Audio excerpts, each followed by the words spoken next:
ছিল একটু কানলে না রে। এর কত আর মান ছিল যে একটু কানলে না, তোর একটা বদলাম হয়ে যাবে নাকি। তো এই কারণে মেয়ে ছেলে কাঁদবে, কানন যদি নাও বার হয় মুখখানকে টেढ़ा বাঁকা করে দাও, ভোগা দেখে না যাইস গে না নে দৌড়িয়ে যা গলা ধরে নিচ্ছে। আর ভানির, আপনারা ভানি কহেন না ভাবি কহেন, যে গলা ধরে নিচ্ছে সবই চলবে।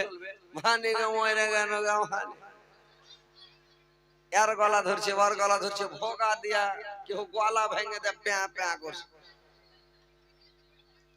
লাস্টের বেলা ওর মার গলা ধরে খেয়েছে মাকে। তোর মা কইছে কিরে বেটা, কইছে 9 থেকে 10 দিন পা, আর এটাও পুরুষ আমার থাকে কি না গে মা। তার মানে 9টা বিয়ে আগে হয়ে গেছে, এটা 10 নম্বর। তো বলছে এটাও ফের পুরুষ থাকে কি না গে মা। তখন ওর লইয়া স্বামী পাঞ্জরে দাঁড়িয়ে ছিল, ও বলছে চিন্তা করতে হবে না। বলছে কেন? বলছে আমারও 21 থেকে 22, আর তুই থাকিস নিয়ে যাইস। তার মানে 21টা হয়ে গেছে, এটা 22 নম্বর। তো লইয়া বহু বলছে মাকে আর ছাড়ান লওয়া যাবে না গে মা। কইছে কেন রে বেটা? কইছে ডাবল থেকেও বেশি হয়ে গেছে, আর 10টা আর 22টা, তো আর ছাড়ান লওয়া যাবে না গে মা, ও আর ভাত খেতে যাবে। তো ওইরকম আপনারা যদি খালি কর্ট মিস করেন, পালাপালি করেন, তো আমারও 21 থেকে 22 ছেড়ে দেবো। আর যদি আপনারা বৈশা শান্তি ভাবে সুন্দর করে শুনেন, তাহলে যতক্ষণ চলবেন একবারে রাজধানী এক্সপ্রেস, একবারে পিকআপ ধরে টেনা ধরে নেবো, একবারে চলবে শো শো করে। কোন জায়গায় চাক্কা ঠেকাবো, কোন জায়গায় চাক্কা চেঁড়েলে উড়ে চলে যাবো শো শো করে, বুঝতে পারছেন? তো আপনারা শান্তি ভাবে বসেন, শান্তি ভাবে শুনেন, ইনশাআল্লাহ আপনাদেরকে শোনাবো, শুনেন।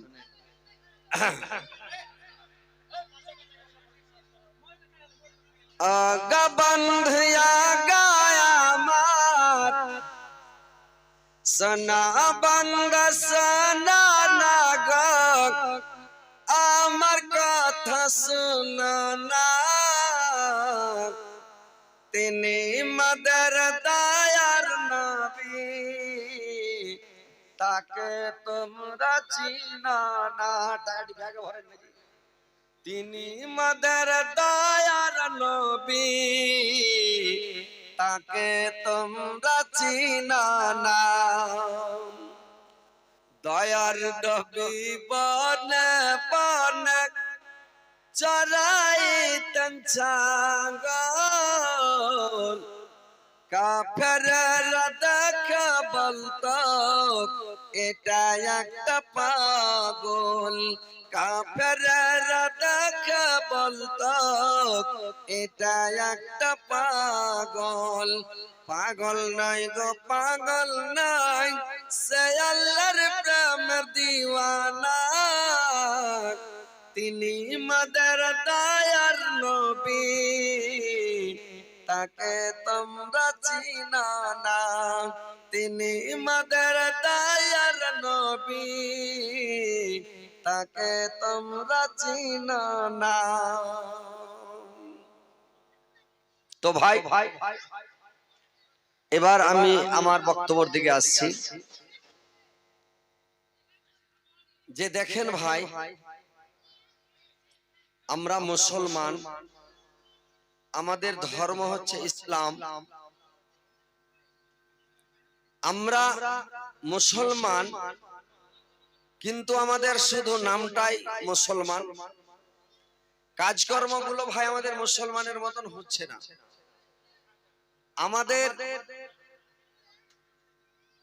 যে বেশভূষা, আমাদের যা ড্রেস, সেইগুলো হবে আমাদের নবী মুহাম্মদ রাসূলুল্লাহ সাল্লাল্লাহু আলাইহি ওয়াসাল্লামের মতন। আমাদের খাওয়া পিয়াটা হবে, অনুকরণ করতে হবে নবী মুহাম্মদ সাল্লাল্লাহু আলাইহি ওয়াসাল্লামের মতন, যেরকম উনি খেয়েছেন। আল্লাহর নবী বলেছেন সাল্লু কামা রাআইতুমুনি উসাল্লি, যে তোমরা নামাজ পড়ো ওইভাবে আমাকে নামাজ পড়তে দেখেছো যেভাবে।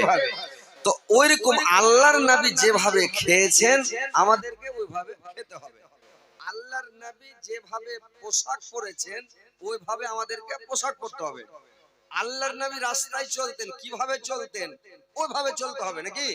কিন্তু এখনকার লোক রাস্তায় চলছে, ও গাড়ি চালাইছে আর দূর থেকে দেখে নিলে 1 কিলোমিটার যে রাস্তায় কিছু আছে কম্পান টম্পার দেখে লিয়া খালি এদিক ওদিক দেখছে, ছ্যাক ব্যাক করে লোকের বহু বেটি দেখা বেড়েছে, খালি দেখেছে তো দেখিয়ে আছে, সুষ্টি বা ছেড়ে দেয়। মানে মুলি সাহেবেরা বলছে যে একবার দেখার অর্ডার আছে, মানে বেশি ঘুরে ঘুরে দেখবে না, তো গোনা খালি ঘুরে ঘুরে দেখে না। আর ঘুরে ঘুরে দেখলে পরে একটু ঘ্যামও বেড়ে যায় বেটি ছেলেটার, বুঝতে পারলেন?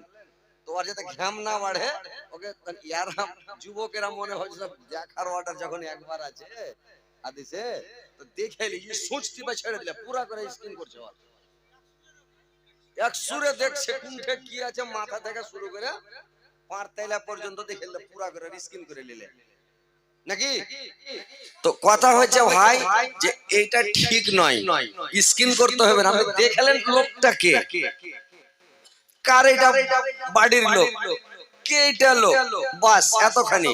আর ওকে লিঝাবেন, দেখবেন ওর দাঁতটি কেমন, ওর লাখটা কেমন, কয়টা লাখ ফোড়া আছে, হ্যাঁ কিভাবে ওর চোখ কেমন, আর কি কেমন কি কেমন কি, যখনই কেমন কি করতে দেবেন আপনার মনের মধ্যে একটা খারাপ জিনিস পয়দা হয়ে যাবে, লোভ লালচা পয়দা হয়ে যাবে, আপনি পাপে জড়িত হয়ে গেলেন, আপনার মনের মধ্যে জেনা হয়ে যাবে। তো এইভাবে চলতে হবে না। নবী, আল্লাহর নবী যখন চলতেন ডানে বামে তাকাইতেন না, রাস্তা দিয়ে যেতেন, রাস্তাটাই দেখতেন, এদিক ওদিক তাকাইতেন না, সুন্দর করে যেতেন। তো আমাদেরকে চলতে গেলেও নবীর অনুকরণ করতে হবে। খেতে বসবেন তাও নবীর সুন্নাত তরিকা মোতাবেক খেতে হবে। আমাদের বিছানায় যখন শোয়ার জন্য যাব তখন আমাদের নবীর সুন্নাত তরিকা মোতাবেক বিছানাতে যেতে হবে। আমাদেরকে যে কোনো কাজ করব, যে কিছু করবেন সব কিছু নবীর সুন্নাত তরিকা মোতাবেক হবে। উঠন বসন চলন ফিরন খাওয়ান পেন সবকিছু। আল্লাহ পাক আল্লাহর নবীকে দুনিয়াতে পাঠিয়েছেন রাহমাতাল লিল আলামিন করে, বুঝতে পারছেন?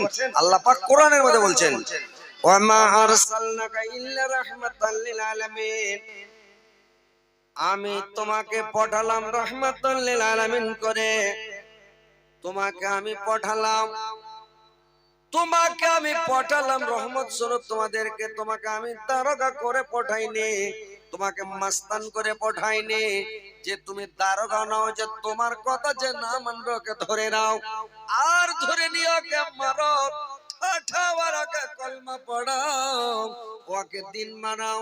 আমি তোমাকে দারোগা করে পাঠাইনি, লাস্তা আলাইহিম বিমুসাইতির, আমি তোমাকে দারোগা করে পাঠাইনি।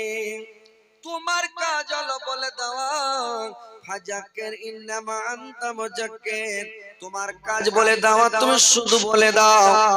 তোমাকে আমি দারোগা করে পাঠাইনি, লাস্তা আলাইহিম বিমুসাইতির, আমি তোমাকে দারোগা করে পাঠাইনি। ইল্লা মান তাওয়াল্লা ওয়া কাফার, তোমার কথা যে না মানবে, তোমার কথা যে না মানবে, মুখ ফিরিয়ে নিবে, ফায়ুআযযিবুহুল্লাহুল আযাবাল আকবার, আমি তার জন্য কঠিন আযাব রেখেছি, ভয়াবহ আযাব রেখেছি। ইন্না ইলাইনা ইয়াবাহুম, অবশ্যই অবশ্যই তাকে আমার কাছে আসতেই হবে। সুম্মা ইন্না আলাইনা হিসাবাহুম, আমার কাজ হলো হিসাব নেওয়া, আমার দায়িত্ব হলো হিসাব নেওয়া, আমি হিসাব নিয়ে নিব। নবী গো তুমি শুধু বলে দাও, তোমার কাজ বলে দাও, তুমি বলে দাও, বাস তুমি বলে ছেড়ে দাও, আমার দায়িত্ব হিসাব নেওয়া, আমি বুঝে নেব কি করে হিসাব নিতে হয়, আমি নিয়ে নেব। আল্লাহর নবীকে আল্লাহ পাক পাঠিয়েছেন রহমত স্বরূপ, দারোগা করে পাঠাইনি। আল্লাহ অন্য জায়গাতে বললেন লা ইকরাহা ফিদ্দিন, আমি দিনের ব্যাপারে কোনো জোর জবরদস্তি নাই, আর দিনের ব্যাপারে তুমি ধরপাকড় করে, মানে ওকে জোর জুলুম করে তুমি দিনে আনিও না। তোমার চরিত্র দেখে, তোমার ব্যবহার দেখে, তোমার দিক দেখে আপনা আপনি সব কলমা পড়বে, মুসলমান হবে। আমি তোমাকে মানে ওমা আরসালনাকা ইল্লা রাহমাতাল লিল আলামিন করে আমি পাঠিয়েছি, তুমি শুধু এদেরকে ভালো ব্যবহার দেখাও। তাহলে আমাদের ব্যবহারটা কেমন হয়েছে ভাই? নবীর অনুকরণ করতে হবে। আমরা তো দাবি করব নবীর উম্মত, তো আমাদেরকে নবীর সুন্নাতটা মানতে হবে কিনা ভাই? মানতে হবে যে ভাই